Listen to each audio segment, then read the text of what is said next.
who is the biggest threat to the Lakers in the West?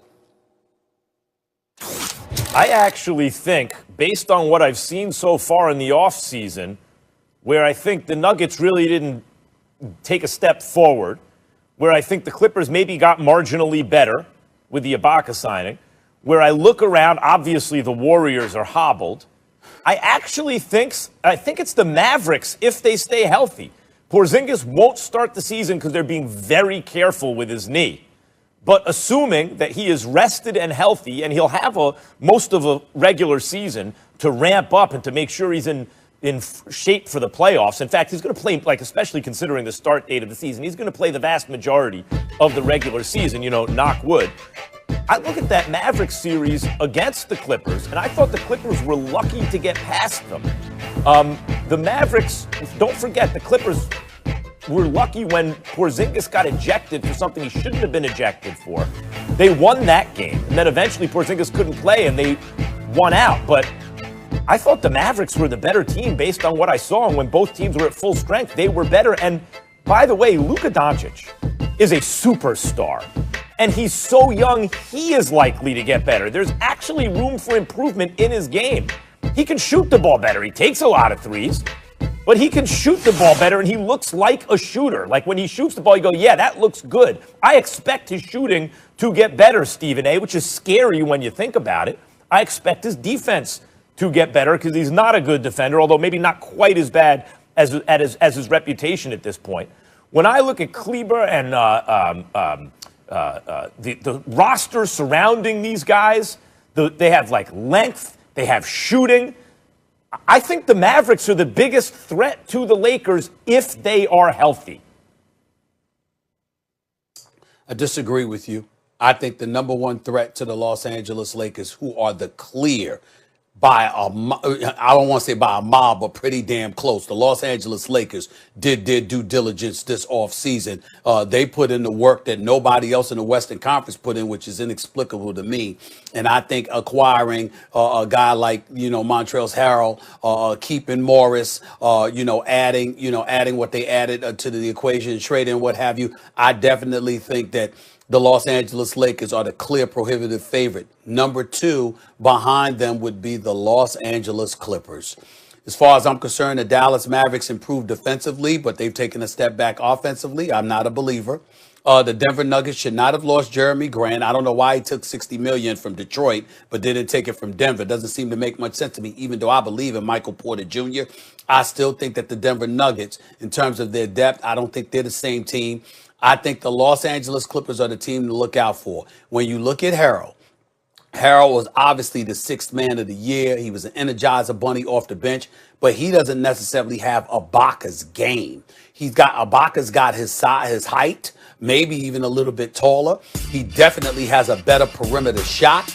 He's a better rim protector as well in terms of, blocking shots, if not rebounding.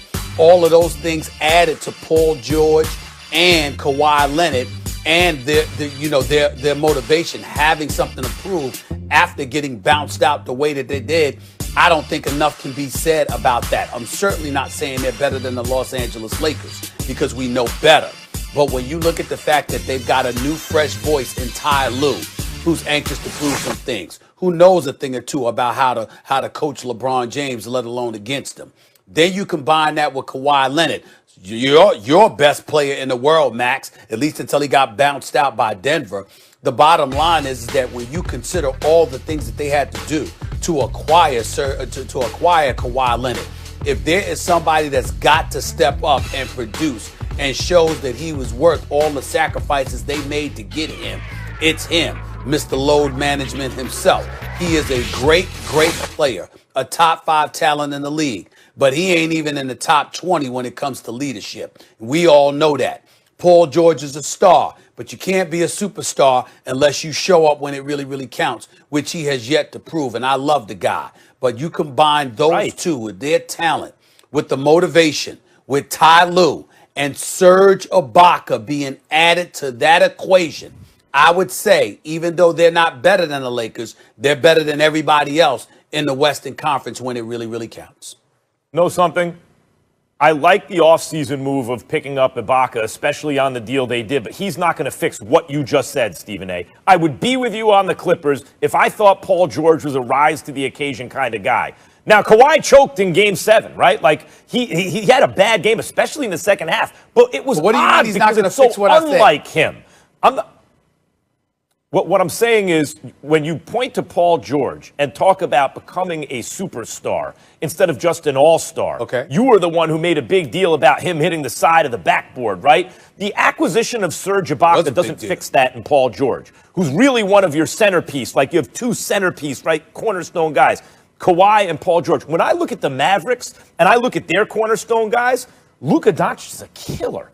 And Kristaps Porzingis, give me Porzingis in the playoffs if he's healthy all day over Paul George, in the playoffs especially. And then I mentioned the supporting cast, guys like Dorian Finney-Smith, right? Like, good, long, they can defend, they can shoot.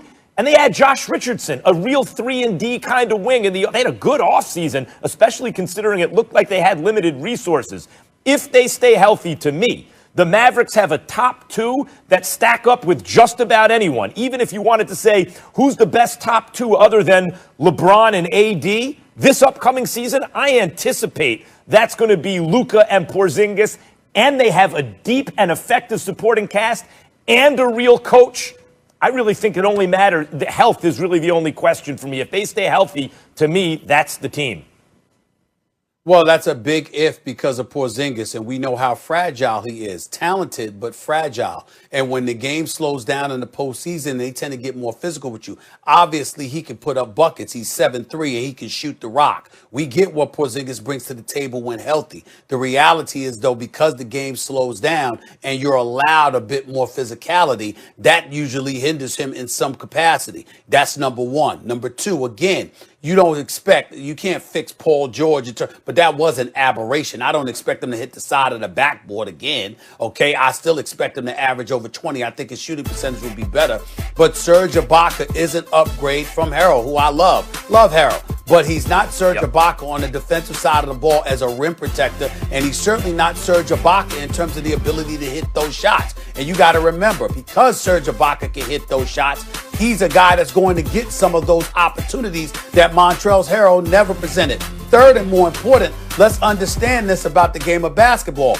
If you are not a threat from the perimeter, it allows me as a defense to key even more on the perimeter threats because I don't have to spread my defense but so much, and I'm not compromised because I don't have to worry about Harrell on the perimeter. But I got to worry about Ibaka because not only can Ibaka hit a 15 to 17 foot shot, he can hit threes. And if he can hit threes and he's on the court with a Kawhi Leonard, with a Paul George, with a Lou Williams, I'm sorry, I think that when you look at the Clippers against everybody outside of the Lakers, I definitely believe that the Clippers could easily be the number one threat to the Lakers, especially when you consider the fact that this could be Kawhi and Paul George's last year in L.A. with the Clippers. They got a player option after this upcoming season.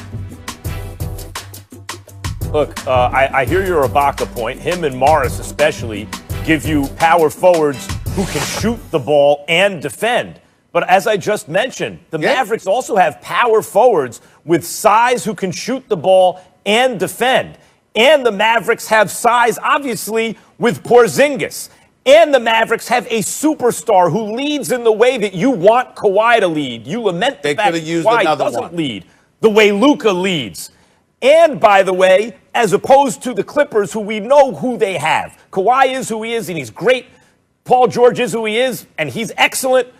They have ascending talent on the Mavericks, and they got better in the offseason. Defensive talent. Stephen A., we just saw these talent, not play. offensively. Defensive talent, not offensively. We just who doesn't have offensive talent? Dallas. I said they haven't ascended offensively. They've ascended defensively. They lost Seth Curry. That's a big loss, because of Richardson. They lost Seth Curry. That's a big loss. I hear you. Because of Richardson, but Richardson does give them defense and enough three to call him a 3-and-D player.